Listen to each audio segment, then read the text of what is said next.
The Green Controller. It was a quiet day at Tidmouth's sheds. Percy was all alone. Suddenly, the Fat Controller's car pulled up. Percy was very surprised to see Lady Hat. "Sir Topham is sick," she announced grandly. "He has lost his voice." Percy was worried.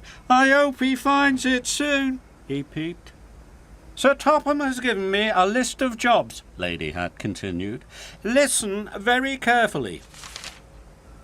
Gordon is to collect coaches of china from Knapford and take them to Brendam Docks. He must pull the coaches very slowly." "Slow coaches," peeped Percy. "James is to shunt trucks in the coal yard. He must be as busy as a bee." "Busy bee," puffed Percy carefully. "And Toby is to take visitors from Maithwaite to the Scottish castle. He must go as fast as Gordon's Express." "Gordon's Express," puffed Percy. "You're in charge now, Percy," said Lady Hat, and she left. Just then, Thomas puffed in from his morning's work. "I'm controller for the day," peeped Percy proudly. "Do you need any help?" Thomas asked his friend. "Controllers don't need help," wheezed Percy, and off he chuffed. Percy found Gordon first.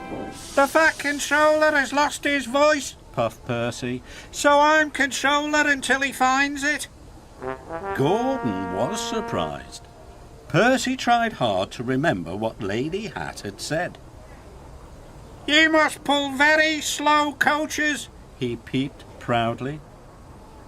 "Oh, the indignity," huffed Gordon. Percy had a lot to do and a lot to remember. Next, Percy found James at the washdown. "James, you must be a busy bee," he peeped. James gasped. "Do you mean I have to be painted yellow and black?" he whistled weakly. "Yes, James," Percy said sternly. "But why?" snorted James. Percy tried to peep boomingly.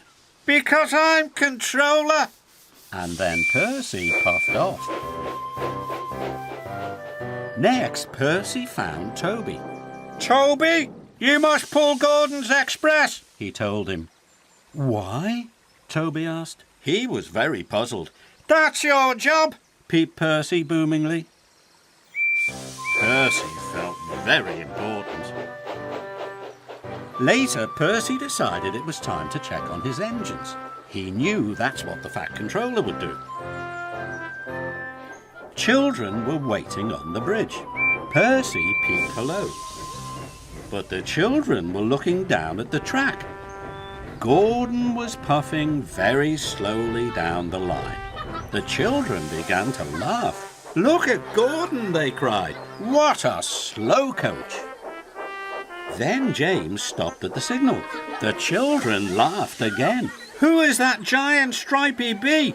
they called. Finally, Toby huffed in with the heavy express. He was very tired.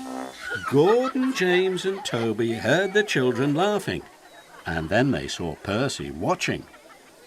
Gordon called out to Percy, "I am supposed to be the fastest engine on Sodor, not the slowest," he huffed.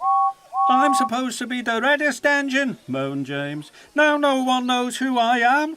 "I'm only a steam tram," Toby puffed. "The express is too heavy for me to pull." Percy was worried.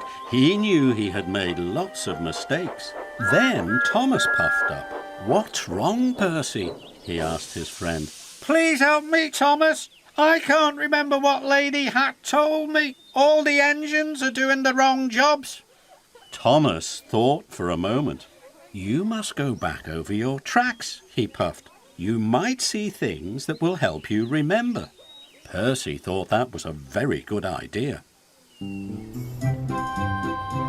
Thomas and Percy pulled into Knapford station.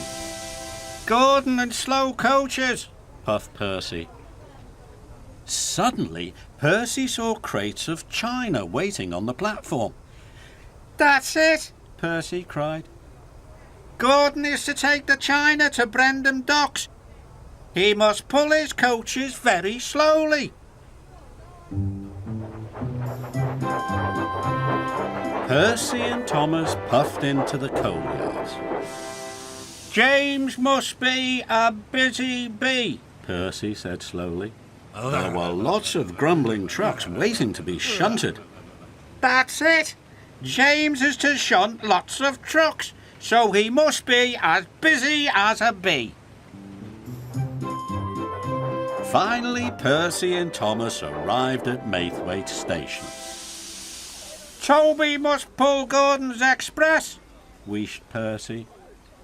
Suddenly, Percy saw a group of visitors waiting on the platform. That's it, Percy cried. Toby is to take the visitors to the Scottish castle. He has to go as fast as Gordon's express. Well done, Thomas puffed happily. By the end of the day, all of the engines were doing the right jobs. That evening, the Fat Controller came to the sheds. You have done very well, Percy, he boomed. I'm very pleased. And I'm very pleased you found your voice, Percy peeped happily. The Fat Controller smiled. And I hope you never lose it again, Percy added.